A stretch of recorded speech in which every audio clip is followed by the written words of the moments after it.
자폐 스펙트럼 생각보다 굉장히 많다. 이거는 이제 비율상으로 보면 한 반에 한 명이 있을 수도 있고 없을 수도 있다. 이 정도의 빈도라고 생각하시면 될 것 같습니다. 그래서 한 만 2돌이나 3돌부터 만 6세 정도까지 시기를 치료에 있어서 가장 좋은 시기라고 표현을 합니다. 상호작용에 있어서 다른 아이들이랑 조금 차이가 있다고 느끼신다면 그때는 병원을 빨리 데려오셔야 됩니다. 또 장난감을 갖고 놀 때도 감각추구적인 장난감 놀이를 하려고 한다. 이런 것들도 약간의 위험 신호가 될 수 있어서 조금 의심해 볼 수 있겠습니다. 안녕하세요. 유튜브 쿠크닥스 채널을 운영하고 있는 소아정신과 전문의 조성우라고 합니다. 반갑습니다. 옛날에는 자폐 스펙트럼 장애가 드문 질환이라고 생각을 했습니다. 근데 이제 점점점 연구가 진행되면서 자폐 스펙트럼 생각보다 굉장히 많다. 2.5% 정도 되는 아이들이 자폐 스펙트럼일 것이다. 이렇게 2.5% 정도면요. 36명 중에 1명인데요. 이거는 이제 비율상으로 보면 한 반에 한 명이 있을 수도 있고 없을 수도 있다. 이 정도의 빈도라고 생각하시면 될 것 같습니다. 그래서 생각보다는 흔한 편이다. 이렇게 말씀드릴 수 있네요.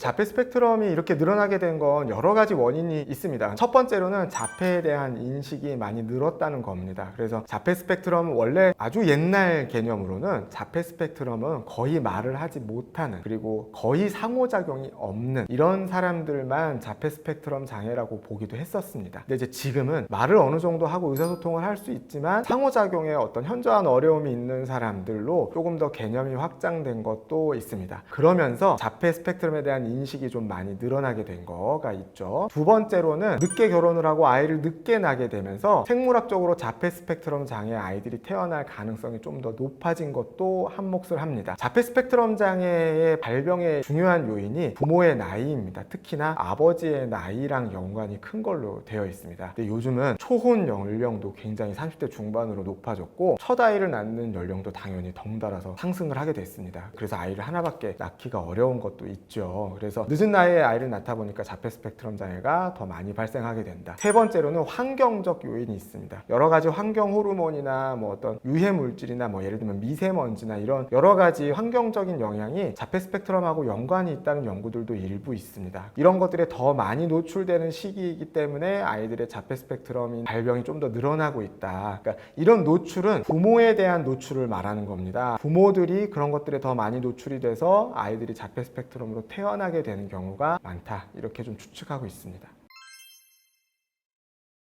일단 자폐 스펙트럼 장애의 가장 뚜렷한 특징이나 첫 번째 특징은 상호작용이 뚜렷하게 어렵다입니다. 예를 들면 만 3세 정도가 됐는데도 불구하고 아이의 이름을 불러도 거기에 응답을 잘 하지 않는 경우, 혹은 거의 하지 않는 경우, 그리고 다른 사람에게 무언가 놀이나 관심사나 이런 것들을 나누려고 하지 않는 모습, 이런 것들이 상호작용의 뚜렷한 어려움이라고 할 수가 있는데요. 예를 들면 놀이를 하면서 대부분의 아이들은 자기가 무언가를 만들면 굉장히 자랑스럽고 뿌듯하기 때문에 엄마 이것 봐 이것 봐 나 이것 봐 잘 만들었지, 이런 식으로 반응을 할 가능성이 큽니다. 그런데 자폐 스펙트럼이 있는 아이들은 그런 대화나 말 표현을 거의 하지 않습니다. 그냥 자기 혼자서 놀고 자기 혼자 그냥 즐거워하거나, 혹은 부모의 어떤 말이나 표정이나 리액션에도 반응이 거의 없습니다. 그래서 부모가 어떤 말을 하거나 어떤 리액션, 칭찬이나 표정의 변화나 이런 것들을 보지도 않고 반응을 하지 않는 그런 모습을 좀 보이게 되고, 이런 것들로 인해서 부모님 입장에서 왜 얘랑은 대화가 혹은 상호작용이 안 되는 걸까, 이런 느낌을 많이 받게 됩니다. 그래서 이제 자폐 스펙트럼으로 의심해서 병원에 오게 되는 경우가 많습니다. 이런 상호작용의 뚜렷한 어려움. 두 번째로 중요한 증상은 제한된 관심사입니다. 아이들의 놀이는 어느 정도는 주제가 좀 고착화되어 있습니다. 예를 들면 5살짜리 남자애가 공룡만 주구장창 갖고 노는 거예요. 막 공룡 엄청 좋아해요. 막 로봇 엄청 좋아해요. 자동차 엄청 좋아해요. 이런 건 대체로 정상 발달입니다. 6개월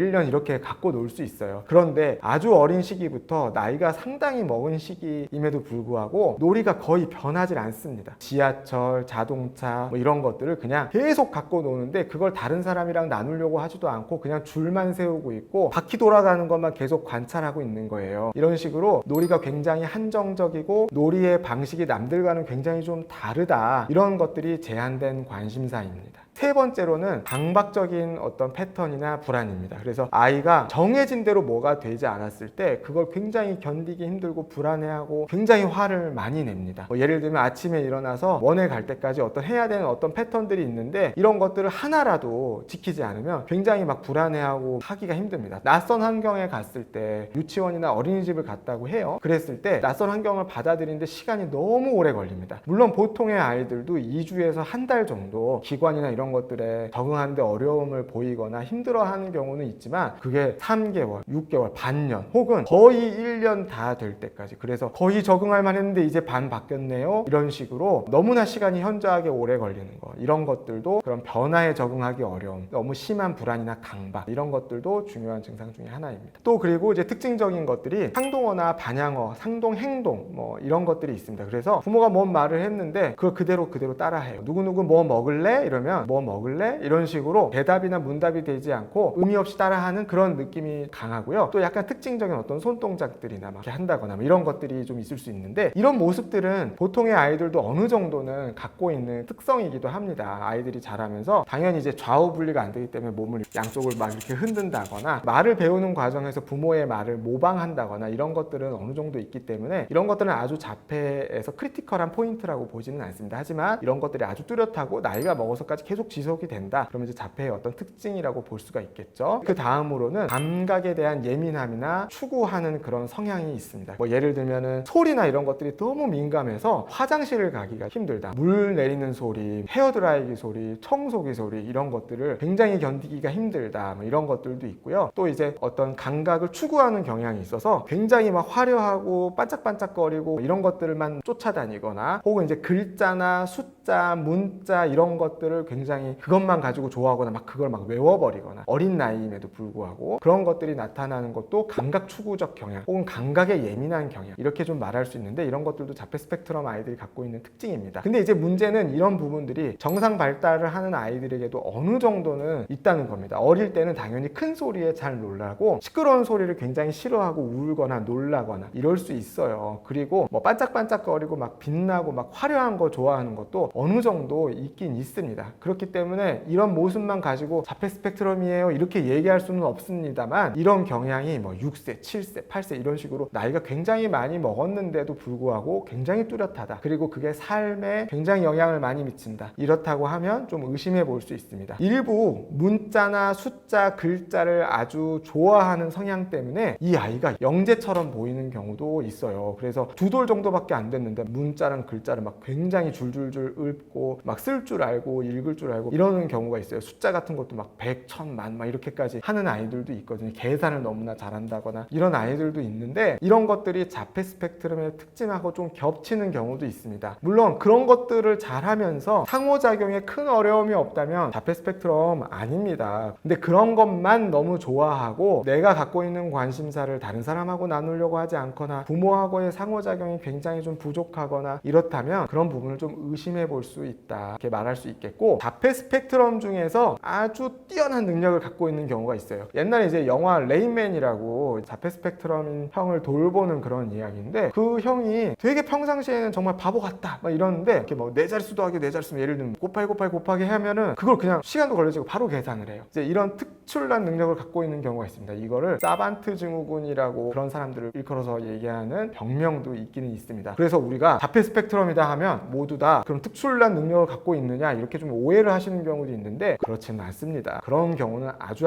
드물고, 그거가 없다고 실망하시거나 혹은 왜 우리 아이는 자폐 스펙트럼인데 그런 특별한 능력은 하나 없을까 이렇게 실망하실 필요는 없습니다. 이런 자폐 스펙트럼은 말 그대로 자폐 스펙트럼으로 보일 만큼 굉장히 다양하다, 이렇게 볼 수가 있겠고요. 자폐 스펙트럼이 아주 심한 경우에는 지적 장애랑 거의 유사하죠. 말을 거의 하지 못하고 발화가 거의 안 됩니다. 이제 거기에 더해서 다른 사람 보지도 않고 눈도 마주치지 않고 자기 혼자만의 세계에 좀 너무나 빠져 있고, 상동행동, 반향어 이런 것들도 너무 심하고, 흥분이나 과각성 이런 것들도 있어서 막 제자리 뛰어다니고 막 뱅글뱅글 돌고, 이런 모습이 우리가 생각하는 전형적인 자폐 스펙트럼의 모습, 그리고 그게 아주 심하면 지적장애랑 거의 심한 지적장애랑은 구별이 안 된다, 이렇게 좀 볼 수가 있겠고, 자폐 스펙트럼이 언어 발달이나 인지 발달이 어느 정도 되면서 자폐 스펙트럼을 갖고 있는 경우도 있어요. 그래서 초등학생 고학년이나 중학생쯤에나 발견되는 경우도 있습니다. 그렇게 늦게요. 그런데 어떤 양상이냐면 말도 하고요, 의사표현도 어느 정도 할 수 있습니다. 근데 어떤 질적인 의사표현이 굉장히 좀 저조해요. 질적인 의사표현이라는 게 뭐냐, 사실에 대해서는 말을 할 수 있습니다. 하지만 감정이나 느낌에 대해서 말하기가 굉장히 어렵고 그런 것들을 잘 인식할 수 없습니다. 그래서 말할 때도 말투나 억양도 특이해서 얘가 대화를 하고 있는 게 아니라 책을 읽고 있는 것 같은 느낌, 이런 느낌을 받고 억양도 좀 굉장히 좀 독특합니다. 그래서 뭐 예를 들면 영화나 어떤 미디어에서 이상한 변호사 우영 혹은 마라톤 이런 데 나오는 자폐 스펙트럼의 경우 약간 그런 특이한 억양이나 말투를 갖고 있죠. 근데 의사표현이 완전히 안 되는 건 아니잖아요. 이런 식으로 의사표현은 어느 정도 되는데, 그리고 인지 발달도 좋아서 변호사까지도 하기도 하는데 자폐 스펙트럼인 경우도 있다. 그리고 말만이 그런 게 아니라 비언어적인 의사표현이나 제스처나 읽는 것이 안 됩니다. 그래서 어떤 의사표현의 상당 부분은 비언어적인 의사표현을 같이 동반하거든요. 쉽게 말해서 그 사람의 표정, 눈빛, 억양, 제스처, 자세 이런 것들을 전반적으로 다 봅니다. 예를 들면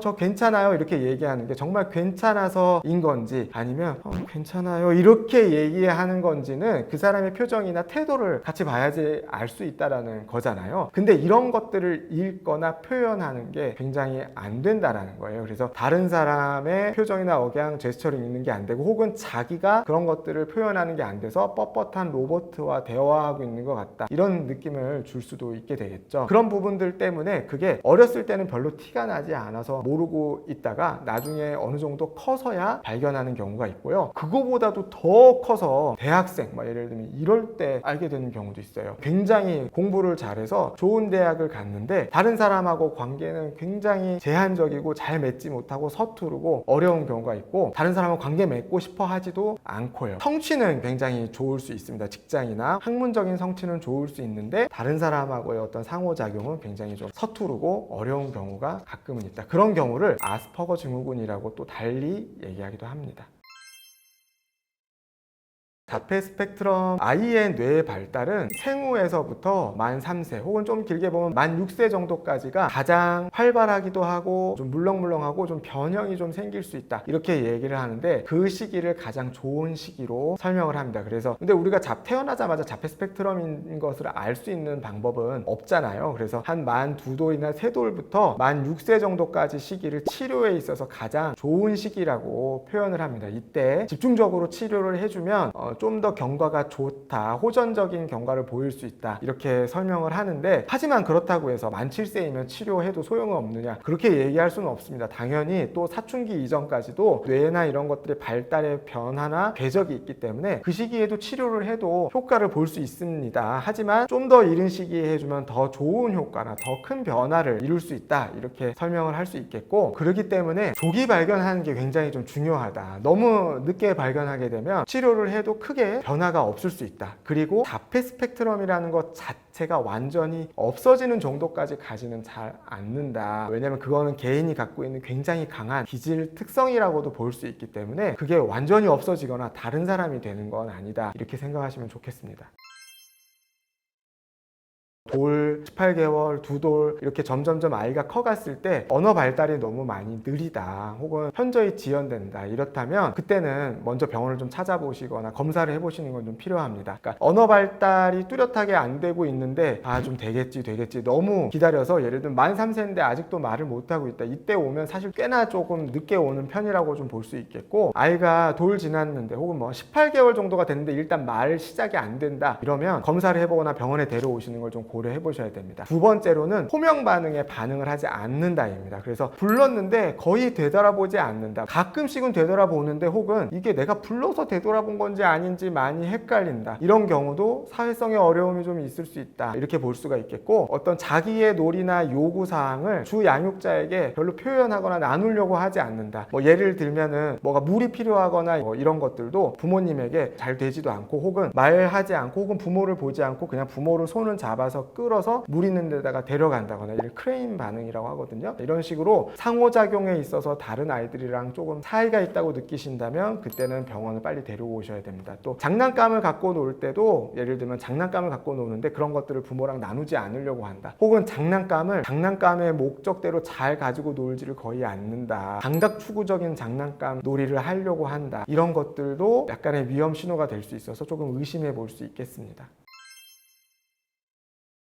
자폐 스펙트럼 장애는 지극히 선천적인 장애입니다. 자폐 스펙트럼 초기에 생겼을 땐 부모의 애착이 부족해서 그렇다, 부모의 문제다, 엄마의 문제다, 이런 식으로 얘기하는 경우가 많았습니다. 심지어는 그런 책이나 논문이 나올 정도였었습니다. 그래서 굉장히 많은 부모들이 죄책감을 갖고 내가 문제인가 이렇게 생각하던 시절이 있었는데요. 지금은 전혀 그렇지 않고 이거는 선천적이고 유전적인 결함으로 인해서 발생하는 거다, 이렇게 밝혀졌습니다. 다만 아주 어렸을 때, 예를 들면 생후 2개월, 3개월, 4개월 이때 그런 것들이 보여지지 않아서 그런 것 뿐인 거지, 대부분 자폐 스펙트럼 아이들이 그런 특성이 발현되는 시기는 대략 한 18개월, 24개월 정도면 조금씩 그런 특성을 좀 보이기 시작하는데요. 근데 이 유전적이라는 말은 두 가지 의미가 있습니다. 한국어로 하다 보니까 유전적이라는 말이 좀 혼동을 주게 되는데, 첫 번째로는 부모가 유전적으로 정말 자폐 스펙트럼이나 지적 장애를 갖고 있기 때문에 아이가 그렇다라는 의미도 있긴 있습니다. 그래서 같은 유전자 증후군을 갖고 있다, 예를 들면 부모가 어떤 유전자의 어떤 문제를 아이에게 줬기 때문에 그렇게 됐다, 이렇게 보는 거 한 가지랑요, 두 번째로는 부모가 자폐 스펙트럼 지적 장애와 같은 정신과적인 질환을 갖고 있지 않았음에도 불구하고 부모의 정자와 난자가 만나서 수정되고 세포분열하고 하는 그 과정에서 뭔가 쉽게 말하면 오류가 생긴 거예요. 유전자적인 어떤 문제 변형으로 인해서 자폐 스펙트럼이 생긴다, 이렇게 얘기를 하거든요. 그래서 자폐 스펙트럼 후보 유전자가 50개에서 100개 이런 정도로 보는데, 그게 이제 서로 어떤 조합이나 어떤 그런 문제를 일으켜서 자폐 스펙트럼을 일으키게 된다, 이렇게 봅니다. 그래서 이건 부모의 양육의 문제나 태도의 문제는 절대 아니다, 이렇게 말할 수 있겠습니다. 일단 자폐 스펙트럼을 조기에 인식하거나 인지하는 게 굉장히 중요합니다. 요즘은 근데 굉장히 나라에서 많이 권장하고 있잖아요. 영유아 검진, 건강보험공단에서 문자나 알림이 굉장히 많이 오는데, 영유아 검진을 때에 맞춰서 꼬박꼬박 잘 받으시길 바랍니다. 그리고 이제 다니고 있는 동네 소아과 선생님, 그러니까 주치의 선생님하고 상의하시는 것도 좀 필요합니다. 영유아 검진에 여러 가지 부분이 있습니다. 언어, 인지, 사회성, 소근육, 대근육 여러 가지 이런 부분들이 있는데, 이런 부분들에 있어서 좀 다른 친구들보다 많이 좀 저조하거나 문제가 돼서 주의를 해야 된다, 혹은 검사를 받아야 된다라는 권고가 뜨게 되면 그때는 꼭 해보셔야 됩니다. 그런 영유아 검진에서 나오는 기준은 헐렁한 기준입니다. 거기에서도 뭔가 걸려져 나온다라고 하면 실제로 어려움이나 문제를 갖고 있을 가능성은 좀 더 많이 높습니다. 그렇기 때문에 거기서 나오는 경고 사인을 절대 무시하지 마시고 꼭 심화평가나 진료를 받아보시는 게 가장 중요하다. 그리고 그 외에도 부모가 느꼈을 때 아이랑 뭔가 상호작용이 안 되고 거리감이 많은데, 교류가 안 되는데 이거 괜찮은 건가? 라는 의심이 들면 꼭 먼저 병원을 좀 찾아주시는 것. 또 다른 부모님들이 한 번씩, 물론 이게 굉장히 다른 부모님이나 기관 선생님이 권유하는 거 굉장히 어려운 일입니다. 그 부모가 마음 상할 걸 알기 때문에 굉장히 조심스럽게 혹시 병원 진료나 검사를 받아보는 게 어떠냐고 얘기를 하게 되는 게 굉장히 힘든 얘기인데, 그럼에도 불구하고 그런 얘기를 누군가가 했다 그러면 꼭 진료나 검사를 받아보시는 걸 추천드립니다. 그런 얘기는 그냥 한 번에 나온 얘기가 아니라 대부분은 심사숙고하다가 정말 꼭 해봐야 되겠다라는 생각이 들 때 얘기하는 거거든요. 그럴 때 괜찮을 거야, 남편 누구도 좀 느렸다고 하는데 시어머니가 그렇게 얘기했는데 괜찮아지겠지라고 절대 너무 낙관적으로 생각하시면 안 됩니다. 꼭 검사나 진료를 받아보시고 필요한 조치를 취해야 될 게 있다면 조치를 취하셔야 됩니다. 자폐 스펙트럼 아이들을 우리가 진단하고 검사를 하게 되면 아이들마다 특성이 굉장히 다 다양합니다. 그래서 언어 발달이 잘 되어 있는데 상호작용에 문제가 두드러지는 아이도 있고, 언어나 상호작용 모두가 좀 어려운 부분도 있고, 감각이 너무나 예민해가지고 일상생활에 지장을 많이 받는 아이도 있고, 정도나 중등도에 따라서 치료해야 되는 방식이나 기본적인 생활 방식이 많이 다를 수 있습니다. 근데 일단 과학적으로 검증된 치료들을 몇 가지를 소개를 해드린다면, 첫 번째는 ABA, 응용행동분석이라는 치료입니다. ABA라는 치료는 상호작용이나 반응성을 증진하기 위해서 행동적으로 접근하는 방식을 말합니다. 예를 들면 아이가 불렀는데 전혀 대답이나 얼굴 쳐다보는 호명 반응이 전혀 없다, 언어적으로 뭔가 반응이 나와야 되는데 전혀 응답이 없다, 이렇게 반응이 잘 안 되는 아이, 혹은 행동 문제, 혹은 자기 자신을 때리거나 화를 너무 많이 낸다거나 상동행동이나 이런 것들이 너무 심해서 일상생활에서 어려움을 크게 겪는 경우, 그 반응성을 증진하고 문제 행동을 차단해서 그런 이런 것들을 좀 줄여주는 거, 이런 것들이 이제 ABA 치료가 해주는 좋은 치료 효과라고 볼 수가 있는데, 이거는 이제 여러 연구를 통해서 치료 효과가 많이 입증된 그런 치료법입니다. 두 번째로는 언어 치료입니다. 우리가 이제 다른 사람하고의 상호작용을 위해서 가장 필수적으로 또 필요한 것들은 언어적인 어떤 발달입니다. 언어를 통해서 우리가 도구를 이용해서 다른 사람과 의사소통하고 교류를 하게 되는데, 언어 발달이 되지 않으면 그런 상호작용이 원활하게 이루어지기 어렵죠. 또 자기 감정을 인식하고 표현하는 것도 언어를 통해서 이루어지게 됩니다. 이런 언어 발달이 많이 저조한 게 자폐 스펙트럼 아이들이 갖고 있는 특징이라서 언어 치료가 이런 경과를 바꾸거나 예후에 도움이 되는 게 굉장히 크다, 이렇게 볼 수가 있겠고, 그 다음에는 그거보다는 좀 부족하지만 그래도 치료가 있을 거라고 생각하는 치료 중에는 플로어 타임이나 작업 치료나 감각통합 치료 같은 것들이 있습니다. 이런 것들은 플로어 타임 같은 경우는 예를 들면 사회성을 증진하고 반응성이나 놀이나 이런 것들을 좀 촉진하는 그런 치료를 말하는 거고요. 작업 치료나 감각통합 치료 같은 것들은 소근육 발달이나 이런 일상생활에서 밥 먹는 거, 물건 정리하는 거, 글씨 쓰는 거, 뭐 색칠하는 거, 예를 들면 이런 것들을 좀 증진해 주거나, 너무 예민한 감각들이나 감각 추구적인 어떤 모습들을 조금 줄여줘서 일상생활에서 생활을 할 수 있게 좀 편하게 도와주는 거, 기관 생활을 할 때 조금 더 편안하게 해주는 거, 이런 것들을 좀 하게 됩니다. 그리고 이제 마지막으로 약물 치료가 필요할 때도 있습니다. 약물 치료가 사회성 발달이나 근본적인 상호작용 자체를 좋아지게 하는 것은 아닙니다. 하지만 이런 자폐 스펙트럼 장애를 갖고 있는 친구들은 사회성 발달을 좋아지게 하기 위해서 예를 들면 치료도 받고 기관 생활도 하고 일상생활에서 여러 가지 것들을 많이 경험을 해야 되는데, 감각이 너무 예민하고 상동 행동이나 반영어가 심하고 자해 행동이나 다른 사람을 공격하거나 이런 행동이 너무 심하고 각성 조절이 어려워서 잠도 못 자고 뭐 음식도 잘 못 먹고, 예를 들면 이제 이런 여러 가지 것들로 인해서 일상생활에 방해를 너무나 많이 받게 되는데, 약물 치료가 그런 것들을 조금 줄여주거나 조정을 해줘서 기관 생활이나 일상생활에서의 어려움을 줄여줘서 발달을 촉진하는데 어떤 마중물이 되는 그런 역할을 하게 될 수도 있습니다. 그래서 나이가 어리지만 필요하다면 약물 치료도 할 수가 있다. 또 센터에서 치료를 받거나 기관에서 치료를 할 때 착석을 할 수 있게 도와주고 집중을 할 수 있게 도와줘서 인지나 사회성 언어 발달을 좀 더 잘할 수 있게 도와준다. 이런 것들도 약물 치료가 갖고 있는 장점입니다. 그래서 필요하다면 의사 선생님하고 상의하고 약물 치료도 같이 병행할 수 있겠습니다. 자폐 스펙트럼을 진단받은 부모님들이 대부분 다 마음이 많이 힘들어 하십니다. 오랫동안 치료를 해도 아이가 크게 호전을 보이지 않거나 부모님하고의 생활이 너무 힘든 경우는 더더욱 그렇습니다. 아이의 어떤 어려움이나 지연을 받아들이는 게 너무나 힘든 일이라는 걸 소아정신과 의사들은 알고 있습니다. 그래서 어떻게 보면 이 아이를 사실 평생 동안 케어하고 끌어가는 건 부모님의 역할이 크기 때문에 부모 자신의 마음을 돌보는 것, 부모 자신의 건강을 위해 노력하는 것, 이런 것들이 너무나도 필요하고 중요합니다. 아이를 위해 희생하는 것도 필요하지만 자기 자신을 돌봐야 된다는 것도 잊지 마시고, 주변에 있는 자원을 최대한 좀 활용하시고 혼자서 해야 된다라는 그런 책임감에 너무 매몰되지 않으셨으면 좋겠고, 부모님들도 조기에 빨리 아이를 발견하고 부모님의 어려움, 심적인 어려움에 대해서도 선생님하고 상의하셔가지고 자기 자신을 돌보면서 아이와 함께 좀 더 편안하고 즐거운 생활을 하실 수 있게 되면 좋겠습니다.